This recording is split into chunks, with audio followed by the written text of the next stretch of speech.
I thought I'd say a word or two of things on the topic of a response to those who think not only that there's mutual complementary harmony between the Gospels, but that fields like psychology and psychiatry, where I have a problem is when they encroach on against rights to consent. Is basically that these services are there for people to access them. Means they can, even if they are religiously biased, can still lay claim to Hippocratically respectful, human rights respectful right of way in, and to not doing any harm. I mean, guards can throw about words quite a bit, and there are some criticisms of security guards who are like bouncers at nightclubs, and the fact that they're not really getting in with dancing with as the men and women would be in the night's proceedings, and there've been elements of power. I mean, if you can be unprovoked, and then prior to having a forced antipsychotic injection injected into your system,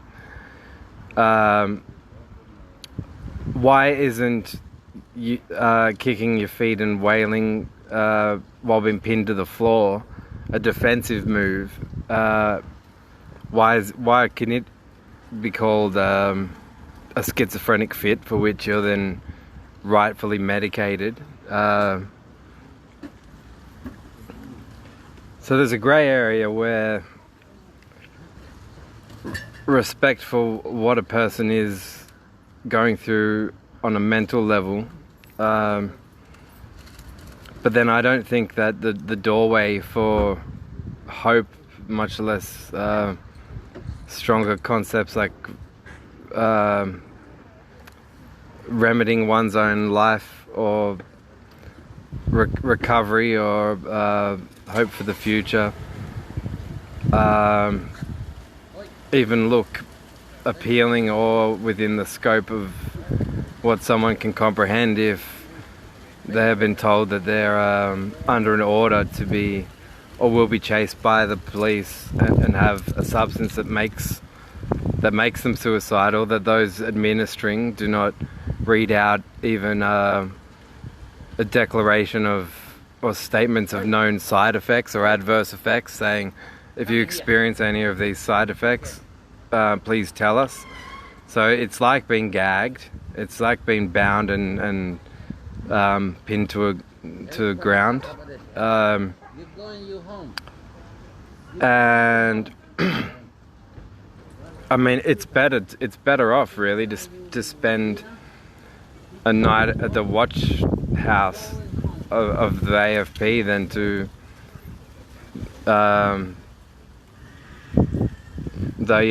they've mutual interests and stuff. Some of them have handshakes with one another. You making this force. Neo-nihilism says basically that morality is illusion, law is force, and life is will to power. And it's my primary text on neo-nihilism is by a man named Peter Stodge, and it's quite revisionist, though at the same time crediting Nietzschean concepts of will and Schopenhauer concepts of will. But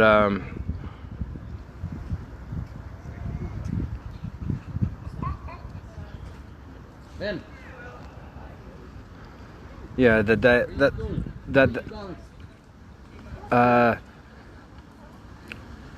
if there's a health, and it's funny watching how big pharma will scoff at holistic medicines, but whereas the not only the shortcomings in attentiveness to human rights, but also nor the disclosure.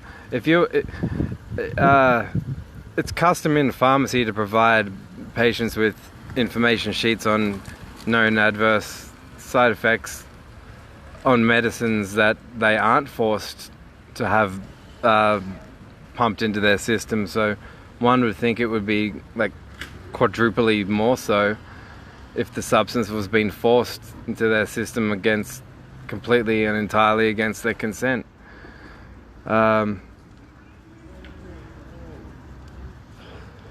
So yeah, I don't think it's a stride forward in progressive scientific thinking, nor that of the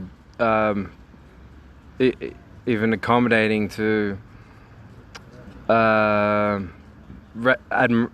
admiring the Human Rights Act or its principles as they stand, even in this easily criticized form. But it seems more like this idea of saving immortal soul, this quite possible lie that the soul is a part of, undetected of course by machinery, a part of the human being that survives the death and destruction of the physical body.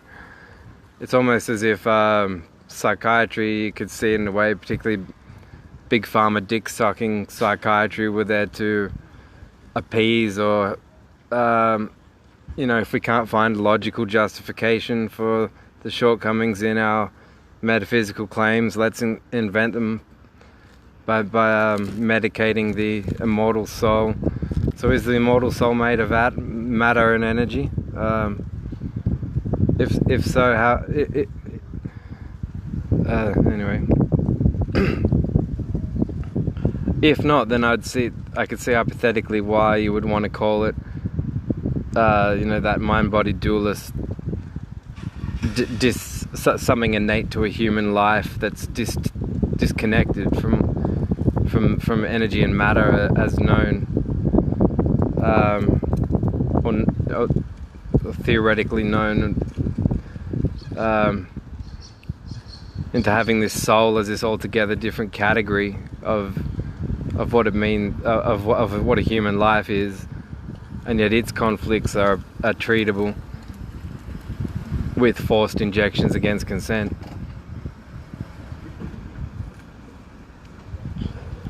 Yeah, it's really pathetic, and it should get out there. The word should spread, If you want to think about how the health system in Canberra is paying the price for religious bias, Calvary Hospital, and religious discrimination permeating through healthcare facilities, ask yourself, where do all Christians not want to be sent after their human life ends? Pre-Copernican maps accepted, and a globe-shaped planet against the two-dimensional flat Earth of the Bible, notwithstanding. Where is it you don't want God to send you after you've died and are judged? Can you point in that direction? What if study human research facilities of various kinds were located there?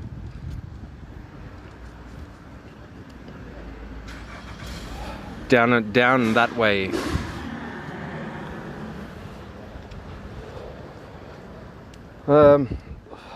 That'd be the last place the Christians would suspect to look. It's where they're in fact praying not to go.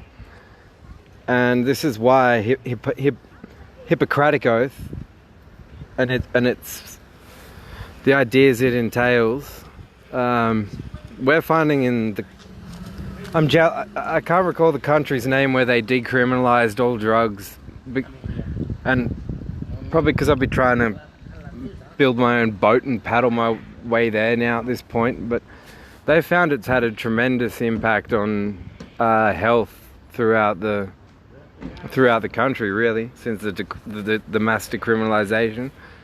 They're finding that patients no longer feel intimidated to open up to their doctors about their usage, the quality of what are now called street and illegal drugs are produced in much better quality, so that's less risk is being taken by the consumer in running the risk of buying a sub-quality product. You know, so yeah, it's the roughness of a very slow-moving Al Capone equivalent for other illegal for substances now illegal, which we know are better for your health than alcohol, even, and the majority of its forms on offer. But what it took to get prohibition terminated was essentially gangsters make something illegal that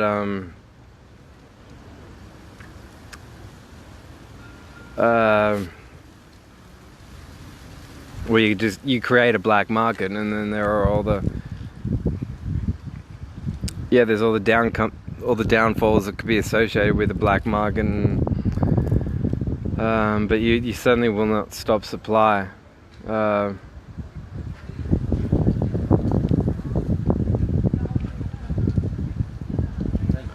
So yeah, but yeah, I realized in my last I didn't elaborate properly on what mind fuck I had to contend with living a downer, and it was that those who were the watchers over me, who I found to be overbearing, and that's why I'll get really pissed off if they try and shunt or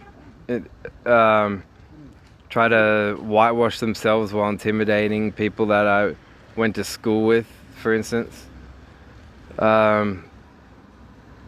When in reality, I would find nauseating as Christianity is to me, that I certainly have vast more of vendettas to settle and strides of justice to see achieved in relation to conflicts between myself and Capital Chemist, but more specifically its two co-founders.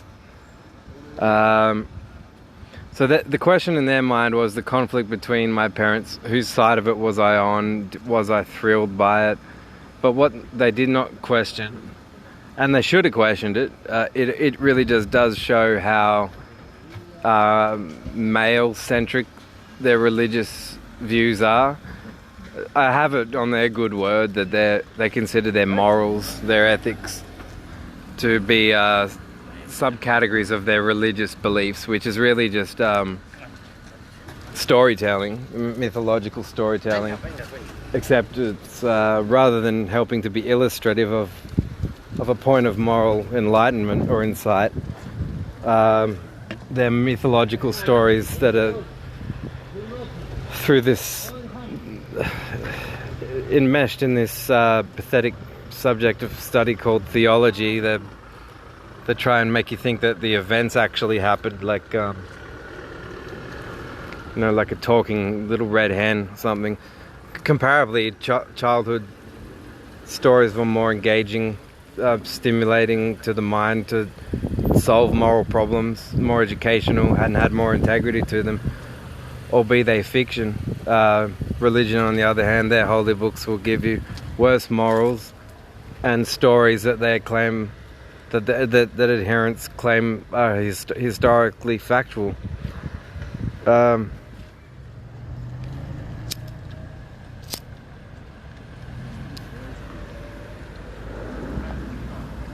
So for the two owners of Capital Chemist, I certainly expected much more from them. I could write a book on just how much of a pathetic disappointment they both are, and inhumane in their assumptions, because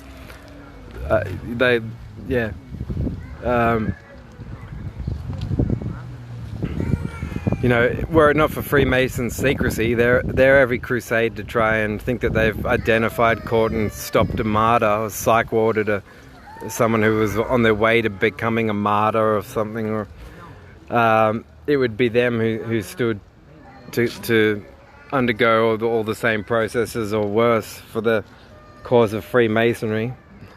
But yeah, so their assumption was, you know, that I was present at the scene for this conflict between my parents at age 5. Whose side was I on?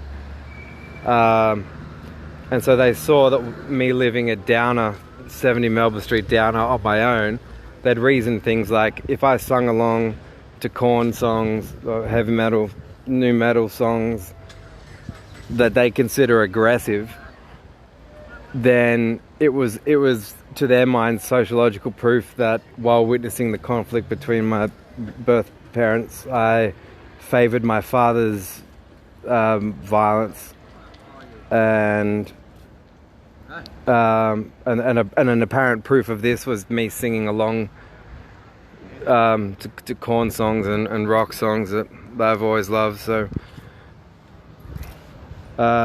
it's just, yeah, disgusting, and it shows, you know, what does it say? All because these two owners feel that the pharmacist is an underappreciated health officer. What about nurses?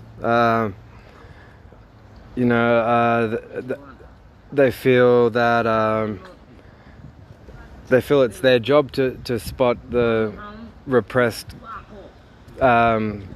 gays in Canberra and say help them come out when it doesn't occur to them that the non-question, non-Socratic means that they think themselves better than construes them to various types of abductees using employer status to be an abductor of sorts, false sexual accoster, using statements like such and such is genetic and therefore predetermined, but we've measured it, in an authoritarian sense where confidentiality, trust between you and the business means that you don't have the scientist means to in principle cross-check how they've arrived at their conclusions. When you later learn that these are judgments that take root in a religion, it is so infuriating. So I'm sad that I helped to apprehend the police to apprehend a shoplifter that robbed a fragrance from the what was then the Hyperdome Capital Chemist. I wish if I could turn time back, I would have said to him, next time steal some pseudoephedrine instead of men's cologne, and let's go and try some drugs together. Because and then I would not have known that fucking fuckwit company. Yeah.